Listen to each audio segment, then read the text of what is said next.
এই যে রমজান মাসের আগে শাবান মাস শুরু হয়ে গেছে, যত কওমি মাদ্রাসা আছে সমস্ত কওমি মাদ্রাসা প্রথম জামাত, মক্তব, হেফজখানা সহ দাওরা হাদিস পর্যন্ত কোনো জায়গায় পরীক্ষা শুরু হয়ে গেছে, কোনো জায়গায় প্রস্তুতি চলতেছে। যখন পরীক্ষা শুরু হয়ে যাবে তখন প্রশ্নপত্র দেবে। প্রশ্নপত্র দেখা উত্তর লিখতে হবে, প্রশ্নপত্র অনুযায়ী উত্তর লিখতে হবে, জবাব দিতে হবে। উত্তরটা যদি সঠিক হয় তাইলে কামিয়াব হবে, কামিয়াব যদি হয় তাহলে তার জন্য পদ পদবি ঠিক করা হবে।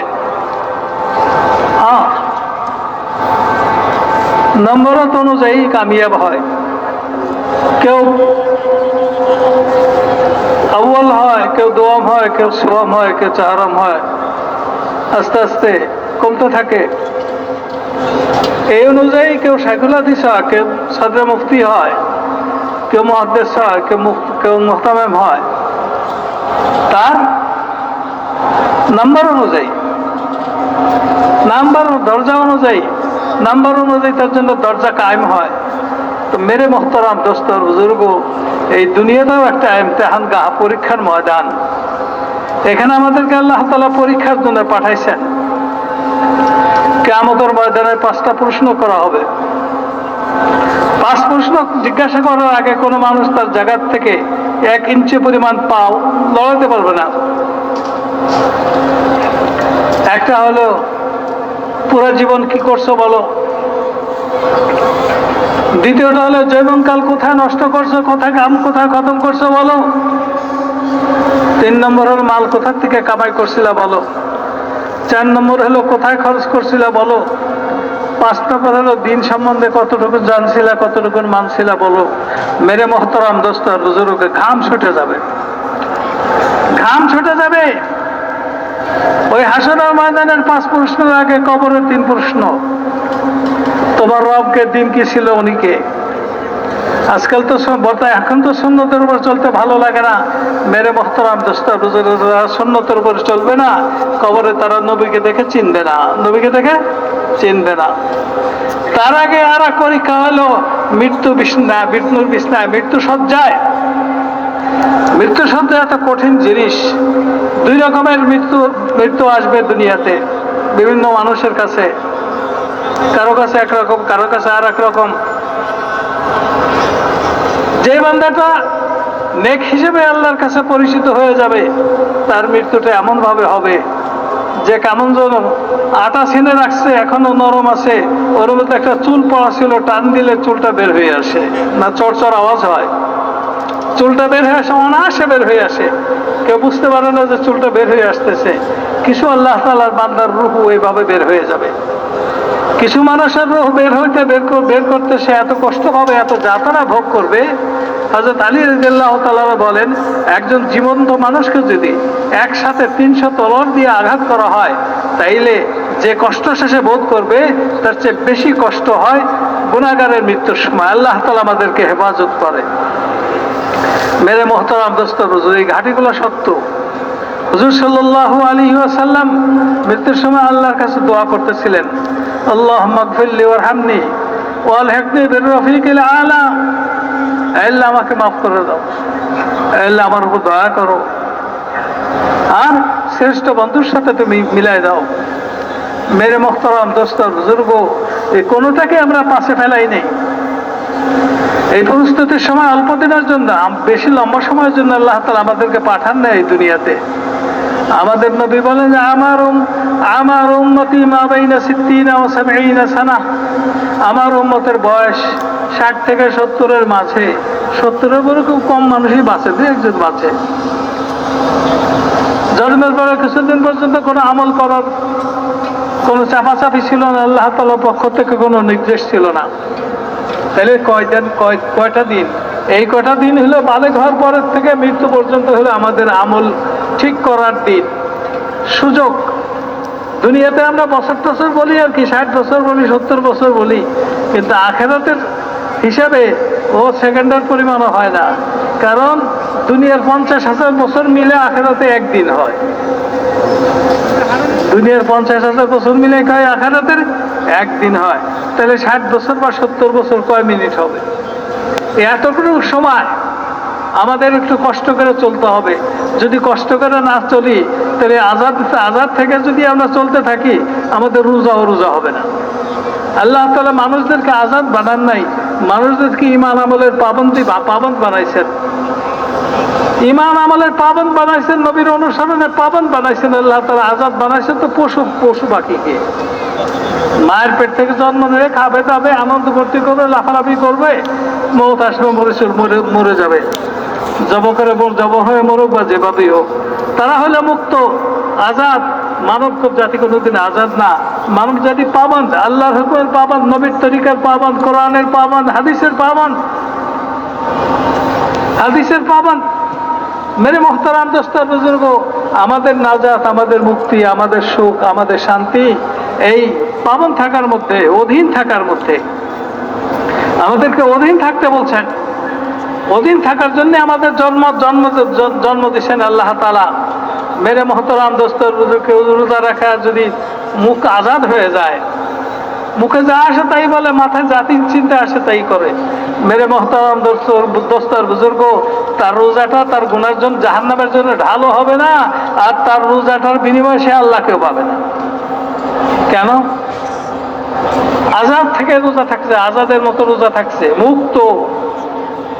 সে গীবত করছে, মানুষের সম্বন্ধে খারাপ ধারণা করছে, খারাপ পরিকল্পনা করছে, অর্থাৎ নিজেকে গুনার থেকে ফিরায় নাই। গুনার থেকে ফেরায় না, তার রোজার কোনো লাভ হবে না। হ্যাঁ, রোজায় কোনো লাভ হবে না। সমস্ত আমল করতে হবে গুনার থেকে ফিরে থেকে। কি করে? গুনার থেকে ফিরে থেকে সমস্ত আমল করতে হবে। তো মেরে মোহতারাম দোস্ত, আমাদের মুক্ত থাকার অভ্যাস হয়ে গেছে, এই অভ্যাসটাই আমাদেরকে দূর করতে হবে। গাফিল থেকে ইবাদত করা যাবে না। রোজার মধ্যে একটা রাত্রি আছে, কদরের রাত্রি। হাদিসের মধ্যে আছে, মান কামা লাইলাতুল কদরি ঈমানান ওয়া ইহতিসাবা গুফিরা লাহু মা তাকদ্দামা মিন যামবিহি। কদরের রাত্রিতে যে ইবাদত করবে, আল্লাহ তাআলাকে আল্লাহ হিসেবে স্বীকার করে। আল্লাহ হিসেবে স্বীকার করার কারণে ওই যে ইমানে মুফাসসাল মুজমালের মধ্যে আছে, আমানতু বিল্লাহি কামা হুয়া, আমি আল্লাহর উপর ঈমান আনলাম যে আল্লাহ তাআলা যেরকম, বিআসমাইহি ওয়া সিফাতিহি, আল্লাহ তাআলার সমস্ত জাতি নাম এবং সমস্ত সিফাতি নামের সমন্বয়ের উপর আমি ঈমান আনলাম। ওইভাবে ঈমান রাখতে হবে। আখিরাতের উপর ঈমান রাখতে হবে। মওতের পরে আল্লাহর সামনে উঠতে হবে, তার উপর ঈমান রাখতে হবে। নবীদের উপর ঈমান রাখতে হবে, সমস্ত ফেরেশতাদের উপর ঈমান রাখতে হবে। ভালো মন্দ তকদিরে ভালো মন্দ সব আল্লাহ তাআলাই করেন, এটার উপর ঈমান রাখতে হবে। এটা হলো ঈমান ওয়া ইহতিসাবা, যে আমলের দ্বারা আল্লাহ তাআলা বাকি কি দিবেন, এই একই বিশ্বাস। ফজলে আমলের মধ্যে শেখুল হাদিস মাওলানা জাকারিয়া রহমাতুল্লাহ আলাইহি সারা দুনিয়ার কিতাবাদি মন্থন করে, মুতালা করে আমাদেরকে অল্প কয়েকটা পৃষ্ঠার মধ্যে, কয়েকশো পৃষ্ঠার মধ্যে দিয়ে গেছেন যে কি লাভ হবে তোমার নামাজ পড়লে, কি লাভ হবে তোমার জিকির করলে, কি লাভ হবে কোরআনে কারিমের তিলাওয়াত করলে, কি লাভ হবে সুন্নতের পাবন্দি করলে, কি লাভ হবে তাবলীগের কাম করলে, কি লাভ হবে জানমাল খরচ করলে, আল্লাহর খুশির জন্য জানমাল খরচ করলে কি লাভ হবে, এগুলো ফাজাইলে আমলের মধ্যে বলে গেছেন, আমাদের জন্য সহজ করে দিয়েছেন। হুজুর সাল্লাল্লাহু আলাইহি ওয়াসাল্লামের দরবার তো এটার জন্যই ছিল। দরবার বসা ছিল, সাহাবীদের সামনে বসা ছিলেন। নবীজি জিজ্ঞেস করলেন যে কে আছে আজকে সদকা করছে? হযরত আবু বকর বললেন যে আমি। কে আছে আজকে অসুস্থ মানুষকে দেখতে গেছিলেন? হযরত আবু বকর রাদিয়াল্লাহু তাআলা বললেন আমি। এখানে ওই মজলিসটা ছিল আমলের ব্যাপারে উৎসাহিত করার জন্য, আমলের কারগুজারি নেওয়ার জন্য।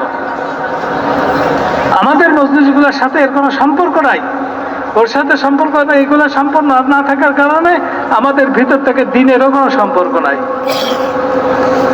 দিনের সাথে আমাদের কোনো সম্পর্ক নাই, অথচ আমাদেরকে দুনিয়াতে আমাদেরকে পাঠানো হয়েছিল নবীর অনুসরণের জন্য,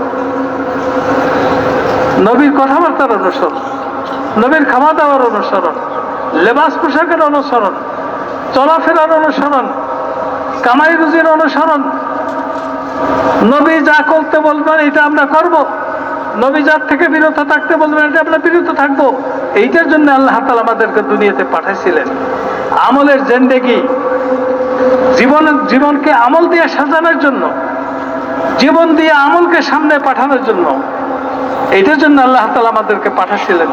মেরে মুহতারাম দোস্ত বুজুর্গ, আল্লাহ তাআলার বড় মেহেরবানি যে হযরত ইলিয়াস রহমতুল্লাহ আলাইহির কান্নাকাটির কারণে শত শত বছর পরে আমাদের এই দিনের উপর চলার অভ্যাস পয়দা করার জন্য, দিন নিজের ভিতরে আনার জন্য, আখিরাতের ভয় দিলের মধ্যে পয়দা করার জন্য, জান্নাতের আশা দিলের মধ্যে পয়দা করার জন্য এমনই সহজ একটা মেহনত আল্লাহ তাআলা ওনার মাধ্যমে আমাদের পর্যন্ত পৌঁছাইছেন। আল্লাহ তাআলা করে ওই মেহনতটাকে যেন আমরা নিজেদের মেহনত বানাইতে পারি, বানাবো তো ইনশাআল্লাহ।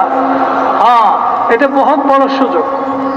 কেউ যদি নিজের ভিতরে দিনকে আনতে চায়, নিজে দিনদার হইতে চায়, আর সে যদি এই তবলিগের মেহনতটা করে, ইনশাআল্লাহ তার জন্য সহজেই সে নিজের ভিতরে দিন আনার রাস্তাকে পাবে। হ্যাঁ, জামাতে চলতে চলতে যা দেখার যা দেখবে, যা শিখার শিখবে। যেটুক শিখানোর মতো জামাতে কেউ ছিল না, ওইটুক শিখার আগ্রহ আল্লাহ তাআলা তার দিলের মধ্যে পয়দা করে দেয়, সেগুলো আমাদের কাছে চলে যায়। এই জন্য মেরে মহতারাম দোস্ত বুজুর্গ, এই মেহনতটা আগের ইস্তেমা বলতেছিলেন যে আল্লাহর মেহেরবানি বড় একটা সুযোগ। এই শাবান মাস শুরু হয়ে গেছে, এই শাবান মাসে যদি আমরা এই মেহনতটাকে শুরু করে দিই, রমজানও আমরা পাবো, ঈদও আমরা পাবো, কোরবানি আমরা পাবো। এই মেহনতটাও বড় সহজ, আর এই মাসগুলো বড় ইবাদতের জন্য বড় গুরুত্বপূর্ণ মাস। মেরে মহতারাম দোস্ত বুজুর্গ, আমরা যদি আল্লাহর রাস্তাতে বের হই, তাহলে যে সমস্ত অভাব আমাদের জীবনের মধ্যে দেখা দিতেছে, দিনের থেকে দূরে থাকা স্বভাব, দিনের সাথে একটা সম্পর্ক ছিন্নতার অবস্থা, এগুলো সব শেষ হয়ে যাবে। আল্লাহ তাআলা আমাদের জন্য হেদায়েতের ফয়সালা করে দিবেন। আল্লাহ তাআলা আমাদের খুশি হয়ে রাজি হয়ে যাবেন। আমাদেরকে আল্লাহ তাআলা ভালো ভালো আমল করার তৌফিক দান করবেন। এই জন্য তাবলীগের কাম করবো তো ইনশাআল্লাহ।